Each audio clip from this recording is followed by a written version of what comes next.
ಗೀತೋಪದೇಶ ಕೃಷ್ಣ ಅರ್ಜುನನಿಗೆ ಮಾಡಿದ್ದು ಎಲ್ಲಿ ವಾಸ್ತವ ಯುದ್ಧ ಭೂಮಿಯಲ್ಲೇ ಆ ಗೀತೋಪದೇಶ ಆಗುತ್ತಾ? ಅದು ಎಷ್ಟು ದಿನಗಳ ಕಾಲ ಆಗುತ್ತೆ? ಆ ಗೀತೋಪದೇಶ ಆಗುವಾಗ ಬೇರೆ ಪಾಂಡವರು ಅಲ್ಲಿ ಇರ್ಲಿಲ್ವಾ? ಗೀತೋಪದೇಶ ಆಗಿದ್ದು ಯುದ್ಧ ಭೂಮಿಯಲ್ಲೇ. ಅಲ್ಲಿ ಯುದ್ಧಾರಂಭ ಅನ್ನೋದು ಹಲವು ಸ್ತರದಲ್ಲಿ ಆಗತ್ತೆ. ಈಗ ನೋಡಿ, ಯುದ್ಧ ಅಂದ್ರೆ ಹಾಗೆ ನಾವು ಬಹಳ ತಪ್ಪು ತಿಳ್ಕೊಂಡಿದೀವಿ. ಅವತ್ತೇನು ಅಂದ್ರೆ ಅವರೆಲ್ಲ ಒಂದ್ ಕಡೆಗೆ ಜಮಾಯಿಸಿದ್ರು. ಯುದ್ಧಾರಂಭಕ್ಕೆ ಇರ್ತಿತ್ತು ಅನ್ನೋದು ಸತ್ಯ, ಆದ್ರೆ ಅದು ಇಡೀ ಯುದ್ಧದಲ್ಲೂ ಇರ್ತಿತ್ತು. ಯುದ್ಧ ಭೂಮಿಯಲ್ಲಿ ಇದ್ದಾರೆ ಅಂತ ಆದಾಗ ಅವನಿಗೆ ಬಂತು ಪ್ರಶ್ನೆ, ಅದನ್ನ ಕೇಳ್ತಾ ಹೋದ ಅಂತ. ಅದೇ ಮುಂದೆ ಭಗವದ್ಗೀತೆ ಅಂತ ಕರೆಸ್ಕೊಳ್ತು. ಅವನು ಎಲ್ಲಿಗೆ ಹೋಗ್ತಾನೆ ಅಂತ ಗೊತ್ತಾಗಲ್ಲ. ಪಾಂಡವರು ನಿಂದ ಹೋಗ್ತಾರೆ, ಕೃಷ್ಣನೂ ಹೋಗ್ತಾನೆ, ಒಬ್ಬೊಬ್ಬರ ಹತ್ರನೂ ಹೋಗಿ ಕೇಳ್ತಾನೆ ಅವನು. ಕುರುಕ್ಷೇತ್ರ ಯುದ್ಧ ಅಂತ ಬಂದಾಗ ಗೀತೋಪದೇಶದ ಒಂದು ಮಹತ್ವದ ಸನ್ನಿವೇಶ ಬರುತ್ತೆ. ಸೊ ಈ ಗೀತೋಪದೇಶ ಕೃಷ್ಣ ಅರ್ಜುನನಿಗೆ ಮಾಡಿದ್ದು ಎಲ್ಲಿ ವಾಸ್ತವ ಯುದ್ಧ ಭೂಮಿಯಲ್ಲೇ ಆ ಗೀತೋಪದೇಶ ಆಗುತ್ತಾ? ಅದು ಎಷ್ಟು ದಿನಗಳ ಕಾಲ ಆಗುತ್ತೆ? ಆ ಗೀತೋಪದೇಶ ಆಗುವಾಗ ಬೇರೆ ಪಾಂಡವರು ಅಲ್ಲಿ ಇರ್ಲಿಲ್ವಾ? ಒಟ್ಟಾರೆ ಇದರ ಗೀತೋಪದೇಶದ ಸಮಯ ಸಂದರ್ಭ ಹೇಗೆ ವಿಶ್ಲೇಷಿಸ್ತೀರ? ಗೀತೋಪದೇಶ ಆಗಿದ್ದು ಯುದ್ಧ ಭೂಮಿಯಲ್ಲೇ. ಅದರ ಮೇಲೆ ಏನು ಪ್ರಶ್ನೆ ಅಂದ್ರೆ, ಉಳಿದವರು ಅವಾಗ ಅಲ್ಲಿದ್ರ, ಅವ್ರಿಗೆ ಕೇಳಿಸ್ತಾ ಇತ್ತ, ಅವ್ರೇನ್ ಮಾಡ್ತಾ ಇದ್ರು, ಯುದ್ಧ ಆರಂಭ ಆಗ್ಲಿಲ್ಲ ಅನ್ನುವ ಪ್ರಶ್ನೆ ಬರುತ್ತೆ. ಅಲ್ಲಿ ಯುದ್ಧಾರಂಭ ಅನ್ನೋದು ಹಲವು ಸ್ತರದಲ್ಲಿ ಆಗತ್ತೆ. ಅದು ಹಲವು ಸ್ತರದಲ್ಲಾಗತ್ತೆ. ಈಗ ನಾವು ಏನು ಮಾಡಿದೀವಿ ಅಂತ ಅಂದರೆ, ನಾವು ಚಿತ್ರಣ ಕೊಡುವಾಗ ಅದನ್ನು ಸಿನಿಮಾದಲ್ಲೋ ಧಾರಾವಾಹಿಯಲ್ಲೋ ಕಥೆಯಲ್ಲೋ ಇನ್ನೊಂದರಲ್ಲೋ ಅಥವಾ ನಾವು ಚಿತ್ರಣ ತಂದುಕೊಂಡಿರುವಾಗ ಒಂದೇ ಸಲಕ್ಕೆ ಎರಡು ಸೇನೆ ಈಗ ನುಗ್ಗಿಬಿಡ್ತು ಅನ್ನೋ ಥರ, ಆಮೇಲೆ ಆಕ್ರಮಣ್ ಅಂತ ಹಿಂದಿ ಇದರಲ್ಲಿ ಬಂದ ಕೂಡಲೇ ಎರಡೂ ಕಡೆ ನುಗ್ಗಿದ್ರು ಅನ್ನೋ ಆ ತರಹ ಅಲ್ಲ. ಅದೇ ತರಹನೇ ಪೂರ್ಣ ಅಲ್ಲ ಅಂತಲ್ಲ. ಅಲ್ಲಿ ಒಂದು ತುಕಡಿಯ ನಡುವಿನ ಯುದ್ಧ, ಯಾವುದೋ ಎರಡು ವೀರರ ನಡುವೆ ಯುದ್ಧ, ಆಮೇಲೆ ಇನ್ನೊಂದು ಭಾಗದವರು ಭಾಗವಹಿಸೋದು, ಹೀಗೆ. ಈಗ ನೋಡಿ, ಯುದ್ಧ ಅಂದ್ರೆ ಹಾಗೆ ನಾವು ಬಹಳ ತಪ್ಪು ತಿಳ್ಕೊಂಡಿದ್ದೀವಿ. ಇವತ್ತೀಗ ರಷ್ಯಾ ಉಕ್ರೇನ್ ನಡೀತಾ ಇದೆ, ಇಸ್ರೇಲ್ ಜೊತೆಗೆ ಇನ್ನೊಂದು ಯಾವ ಯುದ್ಧವು ಒಂದೇ ಸಲಕ್ಕೆ ತಮ್ಮ ಅಷ್ಟೂ ಸೈನ್ಯವನ್ನ ತಗೊಂಡು ನಿಲ್ಸ್ಕೊಂಡು ಯುದ್ಧ ಮಾಡೋದಿದೆಯಾ? ಇಲ್ಲವೇ ಇಲ್ಲ.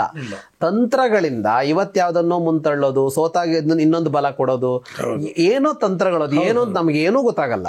ಸುಮ್ನೆ ಇದ್ದು ಬಿಡೋದು ಒಂದೆರಡು ದಿವಸ, ಆಮೇಲೆ ಏನೋ ಒಂದು ದಾಳಿ ಮಾಡೋದು ಅಲ್ವಾ?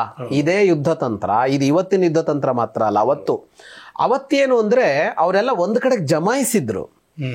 ಹಂಗಂತ ಎಲ್ಲ ಸೇನೆಯು ಒಂದೇ ಸಲ ನುಗ್ಗುತ್ತಾ ಇರಲಿಲ್ಲ. ಮುಂದಿರಬೇಕಾದ ಸೇನೆ ಯುದ್ಧ ಆರಂಭ ಮಾಡ್ತಾ ಇತ್ತು, ಹಿಂದಿನದ್ದು ಆಮೇಲೆ ಯುದ್ಧಕ್ಕೆ ಬರ್ತಾ ಇತ್ತು ಅಂತೆಲ್ಲ ಇರ್ತಾ ಇತ್ತು. ಹಾಗಾಗಿ ಯುದ್ಧ ಕ್ರಮ ನಾವು ಅಂದ್ಕೊಂಡಂಗಲ್ಲ ಅನ್ನೋದನ್ನ ಮೊದಲು ಅರ್ಥ ಮಾಡ್ಕೋಬೇಕು. ಮತ್ತೆ ಇಲ್ಲಿ ಯುದ್ಧಾರಂಭ ಆಗಿರ್ಲಿಲ್ಲ ಗೀತೆಯ ಹೊತ್ತಿನಲ್ಲಿ. ಏನಂದ್ರೆ ಶಂಖಘೋಷ ಆಯಿತು. ಶಂಖ ಅಂದ್ರೆ ಶಂಖ ಮಾತ್ರ ಅಲ್ಲ, ಸಮರವಾದ್ಯಗಳೆಲ್ಲ ಮೊಳಗಿದವು. ವಾಸ್ತವವಾಗಿ ಇಲ್ಲೂ ಒಂದು ತಪ್ಪು ಗ್ರಹಿಕೆ ಏನಿದೆ, ಶಂಖ ದುಂದುಭಿ ಈ ತರ ಸಮರವಾದ್ಯಗಳನ್ನ ಯುದ್ಧದ ಆರಂಭದಲ್ಲಿ ಮೊಳಗಿಸಲಾಗಿತ್ತು ಅಂತ ನಾವು ಅನ್ಕೊಂಡಿದೀವಿ. ಈಗ ಯುದ್ಧಾರಂಭದ ಶಂಖಘೋಷ ಆಯ್ತು, ಯುದ್ಧಾರಂಭಕ್ಕೆ ಇರ್ತಿತ್ತು ಅನ್ನೋದು ಸತ್ಯ, ಆದ್ರೆ ಅದು ಇಡೀ ಯುದ್ಧದಲ್ಲೂ ಇರ್ತಿತ್ತದು. ಅದು ಎಷ್ಟೊತ್ತಿಗೋ ಅಲ್ಲೊಬ್ಬ ಯೋಧ ಏನೋ ಗೆದ್ದ ಅಂದ್ರೆ ಅವನ ಕಡೆಯವರು ವಾದ್ಯಘೋಷ ಮಾಡ್ತಾ ಇದ್ರು, ರಣವಾದ್ಯಗಳನ್ನು ಮೊಳಗಿಸ್ತಾ ಇದ್ರು. ಅದು ನಿರಂತರ. ಇವನು ಯುದ್ಧ ನಡೀತಾ ಇರುವಾಗಲೇ ಇನ್ನೊಬ್ಬನನ್ನ ಆಹ್ವಾನಿಸುವಾಗ ಮತ್ತೆ ಶಂಖ ಊದಿ ಕರಿತಿದ್ದ ಅವನನ್ನ. ಆ ಶಂಖ ಇಟ್ಕೊಂಡೇ ಇರ್ತಿದ್ರು ಜೊತೆಗೆ, ಬಿಲ್ಲು ಬಾಣ ಖಡ್ಗ ಎಲ್ಲ ಇಟ್ಕೊಂಡ ಹಾಗೆ. ಹಾಗಾಗಿ ಶಂಖನಾದ ಆಯ್ತು ಅನ್ನೋದು ಯುದ್ಧ ಆಗೋದಕ್ಕೆ, ಯುದ್ಧ ಆರಂಭ ಅನ್ನೋದಕ್ಕೆ ಹೇಗೆ ಸೂಚನೆಯೋ ಅದಕ್ಕೆ ಮಾತ್ರ ಸೂಚನೆಯೂ ಅಲ್ಲ ಅನ್ನೋದು ಸತ್ಯ ಅಲ್ಲಿ. ಹಾಗಾಗಿ ಶಂಖಘೋಷ ಆಯ್ತು. ಮೊದಲು ಭೀಷ್ಮ ಮಾಡದ, ದ್ರೋಣಾದಿಗಳು ಮಾಡಿದ್ರು, ಆಮೇಲೆ ಇವರೂ ಮಾಡಿದ್ರು. ಪಂಚಜನ್ಯಂ ಋಷಿಕೇಶೋ ದೇವದತ್ತಂ ಧನಂಜಯ ಅಂತ ಇವರುಗಳು ಮಾಡಿದ್ರು. ಶಂಖಘೋಷ ಆದ್ಮೇಲೆ ಅರ್ಜುನ ಹೇಳ್ದ, ಸೇನೆಯೋರುಭಯೋರ್ ಮಧ್ಯೆ ರಥಂ ಸ್ಥಾಪಯ ಮೆಚ್ಚುತ ಯಾವುದೇತಾಂ ನಿರೀಕ್ಷೇಹಂ ಯೋಧು ಕಾಮಾನ್ ಅವಸ್ಥಿತಾನ್ ಅಂತ ಕೃಷ್ಣನಿಗೆ ಹೇಳ್ದ. ಎರಡೂ ಸೈನ್ಯದ ನಡುವೆ ನಮ್ಮ ಇದನ್ನ ತಗೊಂಡೋಗಿ ನಿಲ್ಲಿಸು. ಎರಡೂ ಸೈನ್ಯದಲ್ಲೂ ಯುದ್ಧ ಮಾಡೋದಕ್ಕೆ ಅಂತ ಬಂದವರು ಯಾರೆಲ್ಲ ಇದ್ದಾರೆ ಅಂತ ನೋಡ್ತೀನಿ. ಅದರಲ್ಲೂ ಮುಖ್ಯವಾಗಿ ದುರ್ಯೋಧನನ ಪರವಾಗಿ ಯುದ್ಧಕ್ಕೆ ಬಂದವರು ಯಾರು ಅಂತ ನಾನು ನೋಡ್ಬೇಕು ಅಂತ.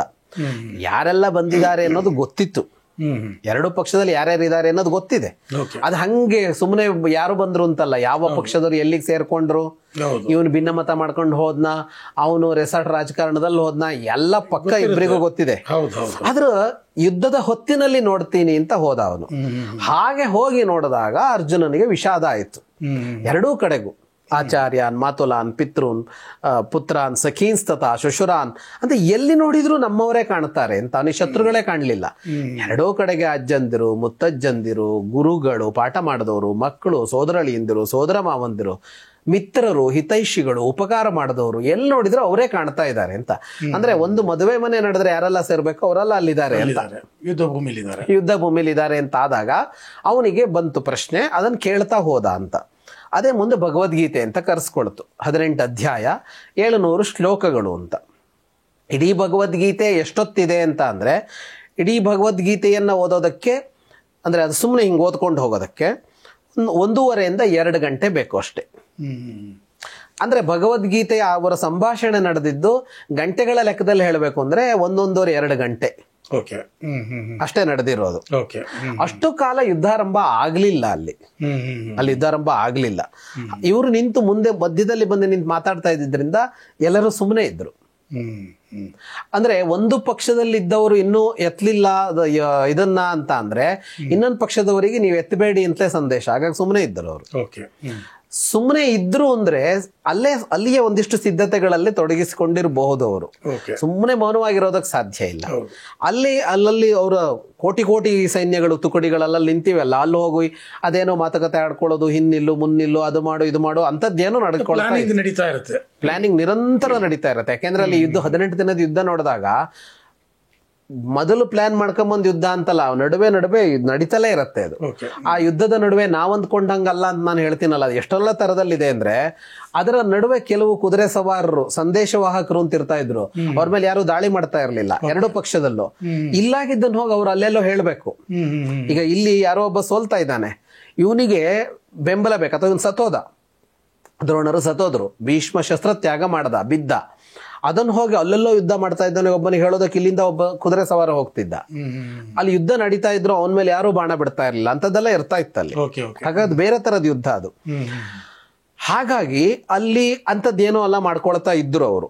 ಬರೀ ಈ ಭಗವದ್ಗೀತೆಯ ಕಾಲದಲ್ಲಿ ಮಾತ್ರ ಅಲ್ಲ, ಭಗವದ್ಗೀತೆ ಮುಗಿದ ಮೇಲೂ ಯುದ್ಧ ಆರಂಭ ಆಗ್ಲಿಲ್ಲ. ಭಗವದ್ಗೀತೆ ಆದ್ಮೇಲೆ ಯುಧಿಷ್ಠಿರ ಅವ್ರ ಪಕ್ಷಕ್ಕೆ ಹೋಗ್ತಾನೆ, ಅವರ ಇದಕ್ಕೆ ಪಾಳಯಕ್ಕೆ ಹೋಗಿ ಭೀಷ್ಮ, ದ್ರೋಣ, ಶಲ್ಯ, ಕೃಪ ಈ 4 ಜನರನ್ನ ಮಾತಾಡಿಸ್ತಾನೆ ಅವನು ಹೋಗಿ. ಅವನು ಯಾಕೆ ಬಂದ ಅಂತ ಗೊತ್ತಾಗಲ್ಲ, ಕವಚ ಎಲ್ಲ ಬಿಚ್ಚಿಟ್ಟು ಇದೆಲ್ಲ ಇಟ್ಟು ನೆಲಕ್ಕೆ ಇಳಿದು ಬಿಡ್ತಾನೆ, ನಡ್ಕೊಂಡು ಹೊರಟು ಬಿಡ್ತಾನೆ. ಅವನು ಎಲ್ಲಿಗೆ ಹೋಗ್ತಾನೆ ಅಂತ ಗೊತ್ತಾಗಲ್ಲ. ಪಾಂಡವರು ನಿಂದ ಹೋಗ್ತಾರೆ, ಕೃಷ್ಣನೂ ಹೋಗ್ತಾನೆ, ಒಬ್ಬೊಬ್ಬರ ಹತ್ರನು ಹೋಗಿ ಕೇಳ್ತಾನೆ ಅವನು. ಭೀಷ್ಮಾದಿಗಳಲ್ಲಿ ಹೋಗ್ತಾನೆ ಯುಧಿಷ್ಠಿರ. ಹೋಗಿ ಪ್ರತಿಯೊಬ್ಬರ ಹತ್ರನು ಒಂದೇ ಪ್ರಶ್ನೆ, ನಿನ್ನನ್ನು ಸೋಲ್ಸೋದಕ್ ಆಗೋದಿಲ್ಲ, ನಿನ್ನನ್ನು ಸೋಲ್ಸೋದು ಹೇಗೆ ಅಂತ ಹೇಳು ಅಂತ ಕೇಳ್ತಾನೆ ಯುಧಿಷ್ಠಿರ ಹೋಗಿ. ಇವರಿಗೂ ಕೇಳಿಸೋ ಹಾಗೇನೆ ಅಕ್ಕಪಕ್ಕದಲ್ಲೇ ದುರ್ಯೋಧನಾದಿಗಳಿಗೆ. ಅದಾದ ಮೇಲೂ ಯುದ್ಧ ಆರಂಭ ಆಗೋದಿಲ್ಲ. ಕರ್ಣ ಯುದ್ಧ ಭೂಮಿಯಲ್ಲಿ ಇರೋದಿಲ್ಲ ಆಗ. ಅಂದ್ರೆ ಅವನು ಭೀಷ್ಮನ್ ಜೊತೆ ಜಗಳ ಮಾಡ್ಕೊಂಡು ಭೀಷ್ಮ ಇರುವ ತನಕ ಯುದ್ಧಕ್ಕೆ ಬರೋದಿಲ್ಲ ಅಂತ ಹೋಗಿರ್ತಾನೆ. ಹಾಗಂತ ಅವನು ಯುದ್ಧ ಭೂಮಿಯಲ್ಲಿ ಇರೋದಿಲ್ಲ, ಬಿಟ್ರೆ ಅಲ್ಲೇ ಇರ್ತಾನೆ, ಶಿಬಿರ ಇರುತ್ತಲ್ಲ ಅಲ್ಲಿ ಇರ್ತಾನೆ. ಪಾಂಡವರೆಲ್ಲ ಹಿಂದಿರುಗಿ ಹೋದ್ಮೇಲೆ ಕೃಷ್ಣ ಕರ್ಣ ಇದ್ದಲ್ಲಿಗೆ ಹೋಗ್ತಾನೆ. ಮತ್ತೆ ಈಗಲಾದ್ರೂ ಬಂದ್ಬಿಡು, ಯುದ್ಧ ನಿಲ್ಲತ್ತೆ, ಅಥವಾ ಯುದ್ಧ ಬೇಗ ಮುಗಿಸ್ಬೋದು, ಈ ಕಡೆ ಬಾಂದ್ ಕರಿಯಕ್ ಹೋಗ್ತಾನೆ ಮತ್ತೆ ಕೃಷ್ಣ. ಆಗ್ಲೂ ಕರ್ಣ ಬರೋದಿಲ್ಲ. ಇಷ್ಟೆಲ್ಲ ಆದ್ಮೇಲೆ ನಿಜವಾದ ಯುದ್ಧ ಆರಂಭ ಆಯ್ತು. ಹಾಗಾಗಿ ಅಲ್ಲಿಯವರೆಗೆ ಯಾರು ಶಸ್ತ್ರಪ್ರಹಾರ ಎಲ್ಲ ಮಾಡ್ಲಿಲ್ಲ, ಅಷ್ಟೇ ಪ್ಲಾನಿಂಗ್ ಅಲ್ಲಿ ಇದ್ರು ಅಷ್ಟೇ.